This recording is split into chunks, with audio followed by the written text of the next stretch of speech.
Hello नमस्कार, मेरा नाम शैलेंद्र कुमार है। आप सभी लोग का द ग्रेटनेस क्लासेस में स्वागत है। उम्मीद करता हूँ आप सभी लोग अच्छे होंगे। तो चलिए आज की क्लास की शुरुआत करते हैं। आज की क्लास में हम लोग बात करेंगे जैन धर्म के बारे में।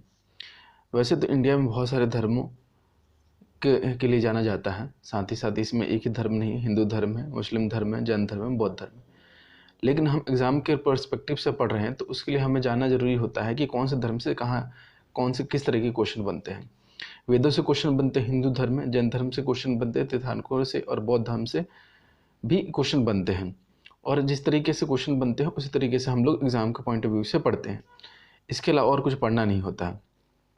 तो आज पढ़ेंगे हम बौद्ध जैन धर्म के बारे में, इसके बाद हम बौद्ध धर्म के बारे में पढ़ेंगे। यहाँ से एक नंबर के क्वेश्चन आने की पॉसिबिलिटी होती है। एक से आएगा क्वेश्चन तो एक ही आएगा, और वो एक नंबर का ना हो के 3 नंबर का भी होता है। प्री में आपका हो सकता है 2 नंबर का हो, लेकिन एक क्वेश्चन आने की पॉसिबिलिटी होती है और बनती रहती है। यहाँ से किस तरीके से क्वेश्चन पूछे जाते हैं मैं आपको बताऊंगा। तो चलिए आज के सेशन शुरू करते हैं। तो जैन धर्म के बारे में थोड़ा पढ़ लेते हैं कि किस तरीके से क्वेश्चन बनते हैं। जितना भी बताऊंगा वो सारे के सारे क्वेश्चन के फॉर्म में ही एग्जाम में आपको देखने को मिलते हैं, या तो आप मॉक देंगे तो उसमें देखने को मिलेंगे। तो जैन धर्म की बात करते हैं। जैन शब्द जिन से बना है। अब जिन का भी अर्थ होता है, जिन का अर्थ होता है विजेता, और विजेता का भी अर्थ होता है जिसने अपने इंद्रियों को जीत लिया है। इंद्रिय का मतलब है सेंसस को जिसने जीत लिया उसको कहा जाता है विजेता। तो इसमें ये भी आता है कि जो क्वेश्चन बनता है यहाँ से कि जिन शब्द किस धर्म से संबंधित है, तो जैन धर्म से संबंधित है। आप अब लिखना चाहें तो लिख सकते हैं वहाँ से। तो जिन किसको कहा जाता है अब ये समझ लेते हैं। जिन महावीर स्वामी की एक उपाधि है। उपाधि का मतलब होता है कि आप एक तरह से उनको, जैसे अच्छा बुरा किसी को उपाधि होती है, वैसे जिन शब्द की उपाधि होती है, क्योंकि उनको कहा जाता है कि वो जिन थे, विजेता थे, मतलब सारी इंद्रियों को जीत लिया था। तो इस तरीके ये भी आता है कि जिन किनको भी कहा जाता है तो महावीर स्वामी को कहा जाता है, जो कि काव्य प्राप्ति के बाद दी गई थी। देखिए, जिन को जो अनुयायी थे, अनुयायी का मतलब होता है कि जो फॉलो करते थे, उनकी बातें जो मानते थे, उन्हीं को हम लोग, उन्हीं को आगे चलकर जैन कहा गया। मतलब जिन को जो फॉलो करते थे, अनुयायी थे, उनको ही जैन कहा गया। तो जैन एक, और उन्हीं जैन से एक जैन धर्म बन गया। अब यहाँ से एक क्वेश्चन बनता है कि जैन धर्म के प्रथम तीर्थंकर और संस्थापक ऋषभदेव थे। अब बात होती है कि तीर्थंकर क्या होते हैं। तीर्थंकर का मतलब जैसे हिंदू धर्म में गुरु होते हैं, मौलाना होते हैं मुस्लिम धर्म में, वैसे ही तीर्थंकर होते हैं। मतलब जो धर्म का प्रचार प्रसार करते हैं एक तरीके से, उनको कहा जाता है तीर्थंकर होता है। तो जैन धर्म के संस्थापक कौन थे? तो ऋषभनाथ थे। तो यहाँ से क्वेश्चन बनता है कि जैन धर्म के संस्थापक कौन थे और पहले कौन से थे, तीर्थंकर कौन से थे। आपको शब्द याद रखना है। तीर्थंकर जैन धर्म से संबंधित थे, और संस्थापक जो पहले संस्थापक थे और पहले तीर्थंकर भी थे, वो थे आपके ऋषभनाथ थे। तो पहले आपको वैसे तो जैन धर्म में 24 तीर्थंकर हुए हैं, उनमें से आपको 3 तीर्थंकरों को याद रखना है। एक तो 24 याद रखना है, एक याद रखना है 23, और तीसरा याद रखना है 24। तो 3 तीर्थंकर को याद रखना है, एक लास्ट वाला, एक पहला और एक 23वां 24वां 24 नंबर के जो लास्ट होते हैं। तो पहला और लास्ट, और उससे लास्ट से पहले सेकेंड लास्ट। तो हम उसी के पॉइंट ऑफ व्यू से पढ़ेंगे और इसी से सवाल भी पूछे जाते हैं। इसके बाहर कुछ क्वेश्चन नहीं बनता है। तो 23वें के नंबर के तीर्थंकर हुए, जो गुरु हुए एक तरह से, वो कहलाए पार्श्वनाथ। पार्श्वनाथ को अगर आप मंदिर देखेंगे तो ये झारखंड में पड़ता है। आपका मंदिर जाएंगे तो इनसे और क्या क्वेश्चन पूछते हैं। तो पहली बार तो 23वें नंबर के तीर्थंकर कौन थे, यही क्वेश्चन बनता है।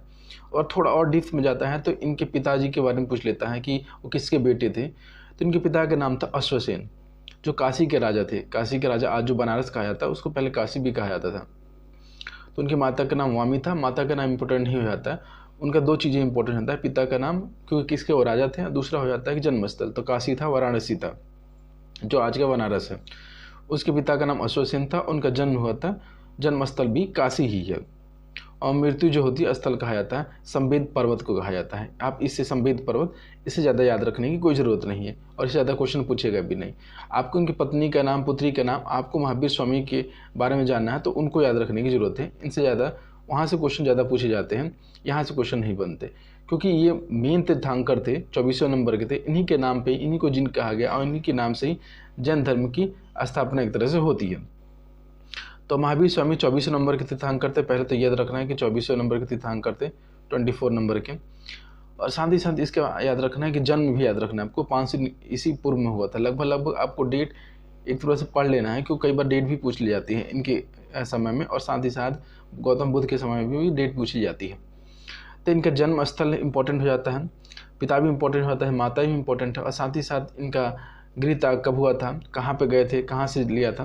तो जो इंपॉर्टेंट है यहाँ से हर तरीके के क्वेश्चन बनते हैं। माता पिता से ज़्यादा क्वेश्चन नहीं बनते, लेकिन इनका जन्म, मृत्यु और कहाँ पे पहली बार उनका, और गृह त्यागने के बाद वो कहाँ गए थे, कहाँ उन्होंने शिक्षा ली थी, इस तरीके से क्वेश्चन बनते हैं। तो सबसे पहले याद रखना है आपको इनका जन्म स्थान, तो कुंडल ग्राम ही याद रखें, कुंड ग्राम जिसको बोला जाता है। कुंडल बहुत लोग पढ़ते हैं, कुंडल ग्राम या कुंड ग्राम दोनों ही इंपॉर्टेंट है, मतलब दोनों ही नाम पूछे जाते हैं। तो कुछ लोग कुंड ग्राम कहते थे, कुछ कुंडल ग्राम कहते थे। तो ये कहाँ के पड़ता है, ये वैशाली में पड़ता है। वैशाली कहाँ पे, तो आज के बिहार में पड़ता है वैशाली, उसी में उपस्थित है कुंड ग्राम और कुंडल ग्राम। और अब याद करते हैं पिता का नाम क्या था। तो पिता सिद्धार्थ, पिता का नाम ही सिद्धार्थ था। वैसे तो देखें जाए बौद्ध धर्म में बौद्ध का नाम तो गौतम बुद्ध का नाम ही सिद्धार्थ था, लेकिन इसमें इनके पिता का नाम ही सिद्धार्थ है, जो कि ज्ञात्रीय क्षत्रिय कुल के प्रधान थे। प्रधान का मतलब मुखिया इस तरीके से थे, हेड थे एक तरह से। और माता का नाम त्रिशला था, त्रिशला। यहाँ इतना ही याद रखना है। और साथ ही एक और पॉइंट इसमें ऐड कर देता हूँ कि वो बहन थी किसका, चेटक की बहन थी। चेटक कौन, तो वैशाली के वैशाली, जो वैशाली मतलब जहाँ पे जन्म होता है, वैशाली के एक गणराज्य था लिच्छवी, जिसको कहा जाता है, आज भी लिच्छवी है। लिच्छवी गणराज्य के प्रमुख चेटक की बहन थी। कौन, इनकी माता त्रिशला। किनकी माता, तो महावीर स्वामी की माता थी। तो आप ये भी ध्यान रखिएगा कि इनकी माता कहाँ से थी। बहन तो उतना नहीं पूछा जाएगा, वाइफ के बारे में याद रखते हैं। पत्नी का नाम यशोदा था। साथ ही साथ बस यहाँ से इतना ही क्वेश्चन याद रखिए। इनका पहले देखिए, ये 2 पॉइंट नीचे के इंपॉर्टेंट हो जाते हैं। वास्तविक जो संस्थापक है जैन धर्म के, इनको ही कहा जाता है महावीर जी को, जो 24वें तीर्थंकर हुए। वैसे तो पहले तीर्थंकर कौन थे, जिन्होंने ऋषभदेव थे, जिन्होंने जैन धर्म की स्थापना की थी। लेकिन वास्तविक जो रियल फाउंडर कहा जाता है वो महावीर स्वामी को कहा जाता है। गृह त्यागा कब त्यागा था, 30 वर्ष की आयु में त्यागा था। और बड़े भाई की अनुमति से, मतलब कि किसी के परमिशन से घर से छोड़ के जाते हैं तो किसी की परमिशन ले जाती, तो उन्होंने परमिशन ली थी बड़े भाई से, जिनका नाम था नंदीवर्धन से परमिशन लेकर 30 वर्ष की आयु में गृह त्याग दिया था। तो यहाँ से आपको याद रखना है। तो एक तो याद रखना है कि जन्म स्थान, पिता का नाम, माता का नाम और कहाँ की थी, और साथ ही पत्नी का नाम, और वास्तविक और किस कौन सी उम्र में घर छोड़ा था, वो आपको ध्यान रखना है। नहीं तो आपको यहाँ से अगर ध्यान नहीं रखेंगे तो क्वेश्चन यहीं से बनते हैं, जो आपको चीज़ें ध्यान नहीं रहती। अब इसके अलावा जब घर त्याग दिया था उन्होंने, उसके बाद वो कहाँ गए, उसके बारे में बात करते हैं। ज्ञान की जो प्राप्ति होती है, उस शब्द को कहा जाता है कैवल्य। जो ज्ञान जैसे प्राप्त हो गया, उनको बुद्धि मिल गई, सब कुछ समझ में आ गया, तो उस बात को कैवल्य कहा जाता है। वो कहाँ जाते हैं, एक नदी थी जिसका नाम था सिजुपालिका नदी के तट पे जाते हैं, और वहाँ पे वो ध्यान लगाते हैं, तपस्या करते हैं, और वहीं पे उनके ज्ञान की प्राप्ति होती है। तो ये पूछा जाता है कौन सी नदी के किनारे, तो सिजुपालिका नदी के। इस सिजुपालिका नदी ने उनको पाला और महावीर बना दिया उनको। और इनका कौन सा वृक्ष था वहाँ पे, बौद्ध वृक्ष तो बुद्ध धर्म में आता है, लेकिन यहाँ पे साल वृक्ष आता है, ध्यान रखना हो। तो बौद्ध वृक्ष का पूछा जाएगा तो वो बुद्ध के लिए आता है, लेकिन महावीर स्वामी के लिए साल वृक्ष आता है। साल वृक्ष, साल से याद रख सकते हैं, साल वृक्ष। अब बात करते हैं ये सारे के सारे पॉइंट जहाँ से इनको रिलेट किया जाता है। मोस्टली क्वेश्चन यहीं से पूछा जाता है, इसके अलावा और नहीं पूछा जाता है। लेकिन कुछ शब्द होते हैं कि उनको ज्ञान की जब प्राप्ति हो जाती है, उसके बाद उनको कुछ नाम दिए गए थे, जैसे कैवल्यन दिया गया था, जिन दिया गया था, अरहत दिया गया था, और निग्रंथ दिया गया था। जिनमें से जिन और अरहत 2 बहुत ही फेमस है। जिन और अरहत आपको एग्जाम में देखने को बहुत मिलता है कि जिन और अरहत बार बार पूछता है एग्जाम में कि किनको कहा जाता है। अरहत भी अगर नया याद रखना तो जिन याद रख लीजिए। जिन और अरहत दोनों याद रखेंगे तो अच्छा है, क्योंकि एग्जाम में यही रिपीट होते हैं। तो जब ज्ञान की प्राप्ति हुई थी, उन्होंने प्रथम उपदेश दिया, और उपदेश कहाँ दिया था, राजगिरी के बराकर नदी के तट पे। आपको कन्फ्यूज नहीं हो रहा ना, जो ज्ञान की प्राप्ति जो हुई थी वो सिजुपालिका नदी पे हुई थी, लेकिन जब गृह में, मतलब राजगिरी में जाकर उन्होंने एक राजगिरी पहला उपदेश दिया था, वो बराकर नदी के तट पे दिया था। बराकर नदी कहाँ पे, तो राजगिरी में है, वैशाली में नहीं, क्योंकि वैशाली में तो इनका जन्म हुआ था। वैशाली में तो जन्म हुआ था। राजगिरी में एक नदी है जिसका नाम है बराकर नदी, वहाँ पे पहला अपना उपदेश दिया था, भाषण दिया था, प्रीच दिया था। और उनके प्रथम शिष्य का नाम था जमाली। प्रथम शिष्य का नाम था जमाली। बस यहाँ से इतना ही याद रखना, इससे ज़्यादा आपको और याद रखने की ज़रूरत नहीं है। अब क्वेश्चन यहाँ से ये बनता है, क्वेश्चन यहाँ पे ये बनता है कि इनकी मृत्यु कब हुई थी, याद रखना है आपको, क्योंकि एक जन्म एक मृत्यु दोनों से क्वेश्चन बहुत बनते हैं। तो 527 ईसा पूर्व में इनकी मृत्यु होती है और मृत्यु के कहाँ होती है वो इम्पोर्टेंट हो जाता है। तो कुंडल ग्राम में तो जन्म होता है और मृत्यु जो होती है राजगिरी के निकट पावापुरी में मल्ल गणराज्य के प्रधान समतीपाल के प्रधान, ये समतीपाल वगैरह याद मत रखिए, इसकी जरूरत नहीं। कहाँ हुई थी? राजगिरी के पावापुरी में हुई थी, राजगिरी के निकट पावापुरी में हुई थी। जन्म होता है कुंडल ग्राम में और डेथ होती है पावापुरी में गाँव में। बिल्कुल, ये यही याद इन्फॉर्मेशन आपको याद रखना है। इससे ज़्यादा इन्फॉर्मेशन याद रखने की आपको ज़रूरत नहीं है, क्योंकि इससे ज़्यादा पूछा भी नहीं जाएगा, तो ज़रूरत क्या है याद रखने की।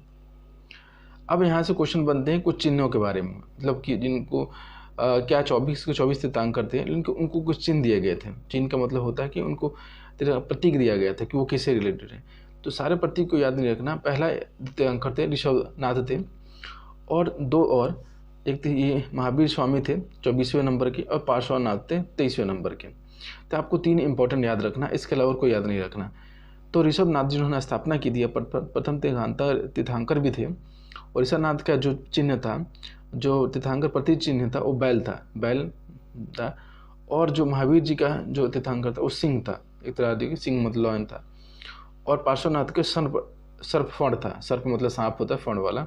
तो 3 लोगों को याद रखना। बाकी लोग जितने तीर्थंकर हुए इंपॉर्टेंट उनके चिन्ह हैं, जो कि आपको याद रखने की जरूरत नहीं है, क्योंकि वहाँ से क्वेश्चन बनता नहीं है, तो याद रख के फ़ायदा क्या है।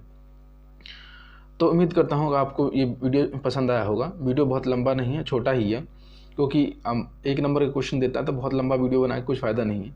वीडियो देखने के लिए बहुत बहुत धन्यवाद। अगर वीडियो पसंद आई होगी तो लाइक कर दीजिएगा, सब्सक्राइब कर दीजिएगा।